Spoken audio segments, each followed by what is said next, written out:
Welcome one and all to the Wetlands report of the Zenith Encyclopedia, covering the Zenith monsters of Monster Hunter.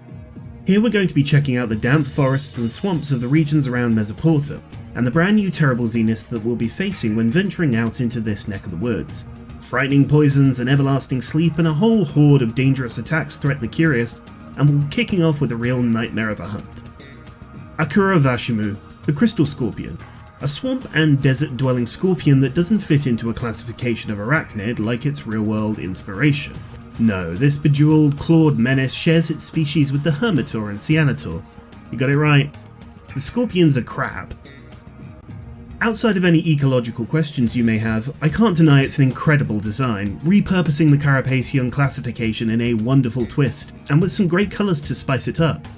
Early on it was blessed with an upgraded Zenith form being shown in the trailer alongside Rathlos and others, and it's this Zenith we're looking at today. The window dressing is the main visual attraction here, as it's clear the shift into a Zenith has kicked the standard crystal production of Vashimu into overdrive.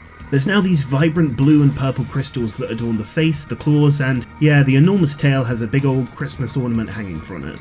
I cannot stress enough how much I enjoy the originality of Akura's looks, and it's refreshing seeing a more insectoid monster that looks physically powerful, compared to the spindly looking spiders we've received so far in mainline Monster Hunter. I'm gushing a bit, I'm sure, but I really do think it's a kick-ass looking creature, but I'm really not being truly upfront about my opinion of the thing. You see, we're faced with the dilemma of talking about the fight, and it's here where the Scorpion decides to take the masterclass in being an evil, rotten shit of a thing when you go toe-to-toe with it. This is a monster that has been giving every single tool to mess with you, to prevent you from gaining an inch in the fight, and just when you think it can't get any worse, there's another level of crap piled onto this guy. Firstly, the ancillary effects. We see Zenith Tremor as we have with things like Blangonga before, and it's a small deal in this fight. It doesn't happen all too often and only really serves as a side dish to the main threat. Thing is, this far we've dealt with Zenith, Fire, Ice and Thunder, and those were pretty dangerous. You'll quickly find yourself out of health and back to camp, sure, but in the grand scheme of things that's simple and boring. We haven't seen what happens when a Zenith effect becomes just plain annoying. We haven't yet encountered Zenith statuses. Zenith statuses are what we get when someone at Frontier HQ decided to come in and have a very, very bad day all over the MMO. I mean, they suffered, why shouldn't you? The one in question used by Vashimu is Zenith Paralysis, so here goes. You'll suffer from this blight when struck by any crystal jets from the tail, or any of the lingering crystal explosions that will be scattered around during the fight. Whilst you'll go through the standard immobilization that you'd expect from paralysis, it doesn't quite go away after you get up. Once you're up and moving, you'll be shocked periodically for a short amount of time, which interrupts anything you do. Imagine a very small Velociprey sat in your pocket that just decides every now and again to bite you square in the nuts. Trying to heal? Flinch. Mid-iframe after a roll? Flinch. Flying through the air on your magnet spot? Yeah, you guessed it, flinch. It really is one of the most maddening experiences a person can go through, and unless you're willing to place a decent restriction on the possible craftable armor skills you run to get a heinous investment into paralysis resistant and the Zenith level buff on top, you can expect to go through this effect multiple times if you're very unlucky. Okay, here's where it gets much worse. These crystal attacks are the main things that inflict the paralysis, right? Well, that's just your luck. There's also another status effect tacked on top. Crystallization. The dev that we spoke about before who made Lingering Paralysis had an even worse day a few years back and dreamt this up. You're covered in crystals that are on an explosion timer like Blast Blight, except it's much shorter, and when hit with it, your stamina tanks down to the lowest amount. Basically, in one hit you get a pipe bomb strapped to your chest and immediately begin to starve to death. It's a cruel, cruel thing to be hit by, and whilst you can mash out of the explosion in time, with Vashimu you're also locked into a paralysis state, where the timer begins ticking before you can regain control. Not only are you getting smacked with a big explosion, you're hit with the jitters right after. What a hateful combo. So, pretty bad, right? You're going to want to lop that crystal tail right off its body, get rid of the status as soon as possible, yeah? Alright then.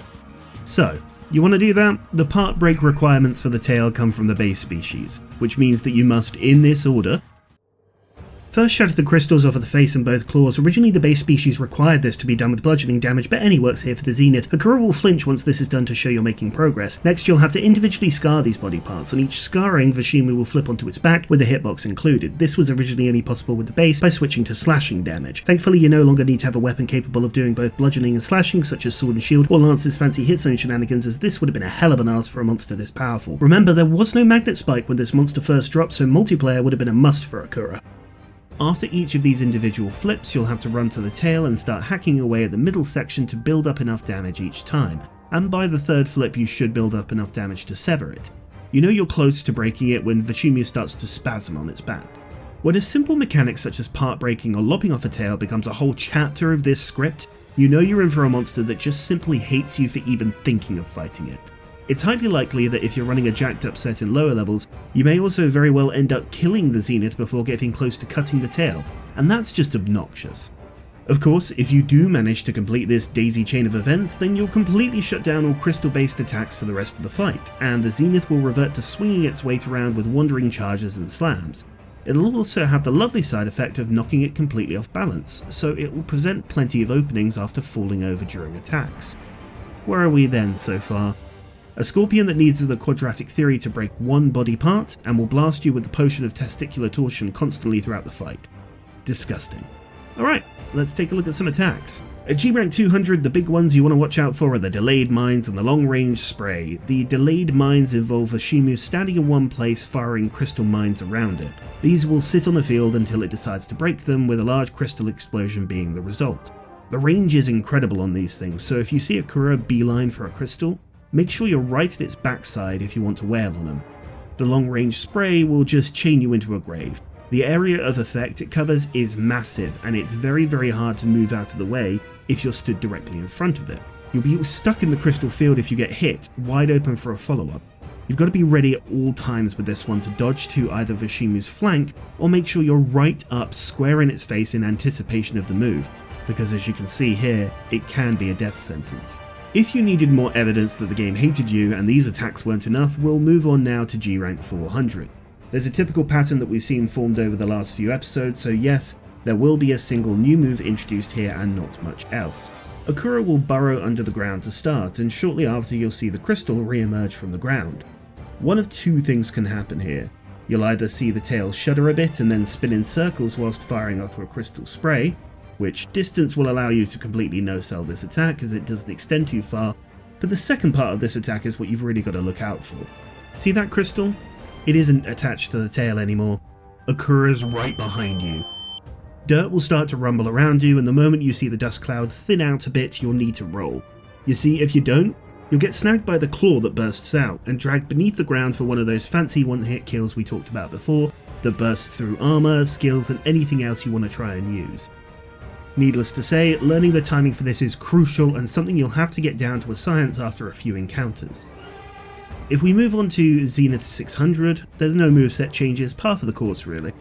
Gotta be honest, I'm really looking forward to talking about the Zeniths where we do start seeing some of these mix-ups, but for now you get the same old with a bit more firepower and a bit more health. At G rank 800 you'll see this new attack, which has 3 total hits to dodge or block. It starts in a similar fashion to the previous tail slam that's been present from the beginning, however Akura will flail a little bit before slamming down. From there, the tail will be stuck in the ground, start rapidly producing crystals. Then there'll be an explosion, Akura will fly right into the air and slam down for the third part of this attack. The timing for the dodge or block on the explosion is to hit the button as your screen is almost fully fogged up with the crystal at close range. That's about the best way that I can describe it. It's not too threatening if you choose to get the hell out of there, but Frontier rewards getting up close and personal, so go ahead and do that. A final thing to note is that the danger isn't completely gone once the tail is severed, however. Akura may be off balance, but the physical damage and speed it gains once you've made it go top heavy is pretty impressive. You don't want to let your guard down for a second because the quick charges and hit checks can and will surprise you. Additionally, if you take too long to kill it after lopping the tail off, it'll bust up out of the ground and eat the tail. Devil Joe, eat your heart out. And this will cause you to lose the cars, so be wary of that. So that's the full report of Zenith Vashimu, a monster that has some of the most genuinely infuriating and evil mechanics in both effects and part breaks. This monster hates you, and really doesn't want you to fight it at all. and it really shows what the Frontier lot could be capable of if they really wanted you to spend 10 rounds in the ball crushing factory. And here we are, ending the first report of the Wetlands. To get a bit meta, we're a good few episodes into the series and I'd like to know how you're finding it so far. For me, it was a big undertaking, just being the only one to gather footage, edit and do all the audio, so a 23 episode project like this is insane. So I hope it's all something you guys continue to stick with, and any thoughts you've got you can share them with me. For now, however, stay tuned for the next Zenith. Cera out.